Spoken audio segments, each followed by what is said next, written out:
कठुआ में भारतीय सेना के जवानों पर जानलेवा हमला किया गया और इस हमले में कई जवान वीरगति को प्राप्त हुए।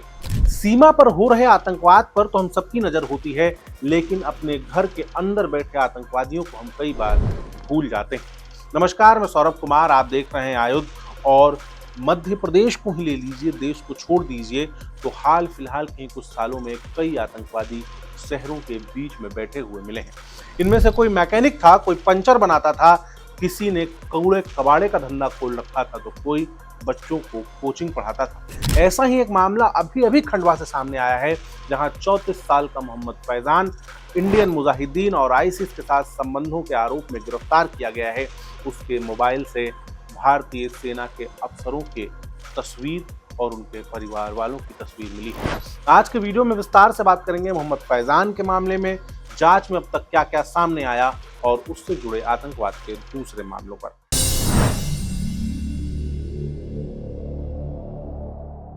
मोहम्मद फैजान खंडवा में रहते हैं, मैकेनिक का काम करते हैं, यानी गाड़ियों का पंचर वंचर ठीक करना, नट बोल्ट दुरुस्त करना। लेकिन नट बोल्ट दुरुस्त करके भी इतने पैसे कमा लेते हैं कि सिमी के 8 आतंकी 2016 में इनकाउंटर में मारे गए थे, उनके परिवार वालों को पैसे की मदद पहुंचाते थे। ये नजर में तब आए, जो हमारे फैजान मियां है, फैजान मियां एटीएस की नजर में तब आए जब वो पश्चिम बंगाल की जेल में रकीब से मिलने के लिए पहुंचे। रकीब कुरैशी भी खंडवा से ही गिरफ्तार हुआ था और उसके संबंध आईसिस से थे। जब एटीएस ने उसको गिरफ्तार किया था, उस समय उसके पास बम कैसे बनाया जाता है इसकी जानकारी मिली थी और बहुत सारा साहित्य मिला था। इसके साथ ही वो जो प्लान बना रहा था आतंकवादी हमला करने का, उसके डिटेल्स भी मिले थे। जिसके बाद पश्चिम बंगाल के एटीएस ने खंडवा से रकीब कुरैशी को गिरफ्तार किया था।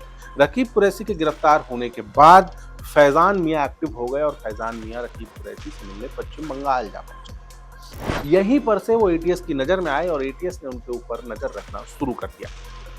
इसके बाद उनकी लगातार 1 साल से रेकी चल रही। इस दौरान उन्होंने हथियार भी जुटाए, बंदूक गोलियां भी जुटाई और अब जब एटीएस को लगा कि इसको गिरफ्तार कर लेना चाहिए, तो एटीएस ने उन्हें गिरफ्तार किया। गिरफ्तार होने के बाद फैजान मियां ने अपनी पूछताछ के दौरान खुलासा किया कि वो सबसे पहले आतंक की तरफ जब मुड़े, तब 2016 में 8 सिमी के आतंकवादियों का एनकाउंटर भोपाल में किया गया। सिमी यानी कि students Islamic movement of India, ये भारत में बैन है।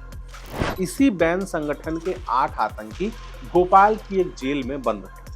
एक दिन रात में उन्होंने चम्मच और थालियों से चाकू बनाया।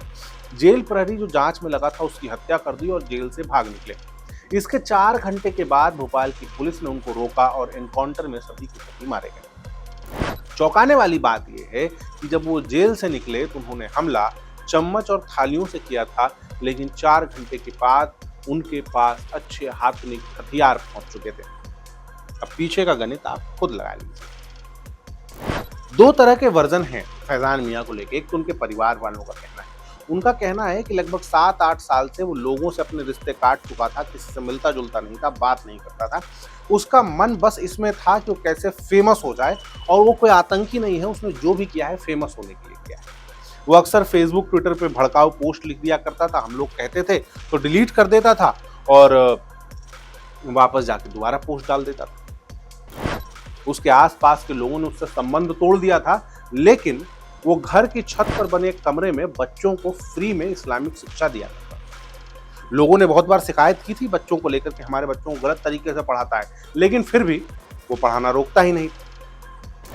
सोचिए, एक आतंकी बंद कमरे में बच्चों को पढ़ाया करता था और परिवार वाले शिकायत होने के बाद भी अपने बच्चों को वहां जाने से रोक नहीं रहे। ये तो हो गया परिवार वालों का वर्जन। जो असली वर्जन एटीएस की तरफ से आया है, उसमें बताया गया है कि फैजान लगातार, जब फैजान के यहाँ छापा मारा गया तो वहां से क्या मिला, सिमी का रजिस्ट्रेशन फॉर्म जो होता है, मेंबरशिप फॉर्म मिला है। आईसिस और इंडियन मुजाहिदीन के साथ संबंध के लिंक मिले हैं। 4 मोबाइल मिले हैं, 1 पिस्टल मिला है और 5 गोलियां।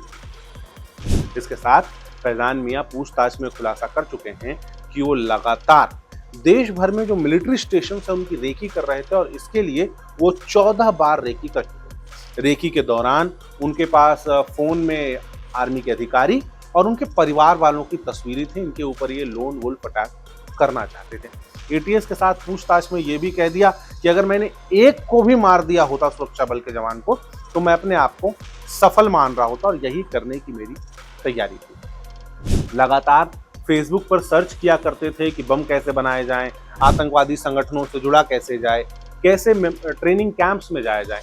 एटीएस का कहना है कि एक बार कश्मीर होकर के भी आ चुके हैं, वहां से आतंक की ट्रेनिंग भी ले चुका है। लेकिन अब फैजान के गिरफ्तार होने के बाद सबसे बड़ा सवाल जो हर किसी के दिमाग में उठना चाहिए कि अगर एक मैकेनिक भी आतंकवादी के परिवारों की मदद कर रहा है, तो भगवान जाने आपका कहां दिया पैसा किस तरीके से इस्तेमाल किया जा रहा है। एक सवाल जो आपको खुद से पूछना चाहिए कि वो बंदूक और वो गोलियां किसके पैसों से खरीदी गई हैं, और उनमें से अगर एक गोली भी भारतीय सेना के किसी जवान के सीने में धंस जाती तो उसका आरोपी कौन होता। ये सवाल खुद से पूछिए और अगली बार पैसा देने से पहले 1 मिनट रुक के जरा सोचिए। इस तरह के वीडियोस लगातार देखने के लिए आयुष से जुड़े रहिए। आप फेसबुक, ट्विटर, इंस्टाग्राम पर भी हमसे जुड़ सकते हैं। आपका बहुत बहुत धन्यवाद। लगातार जुड़े रहने के लिए आयुध को सब्सक्राइब जरूर करें।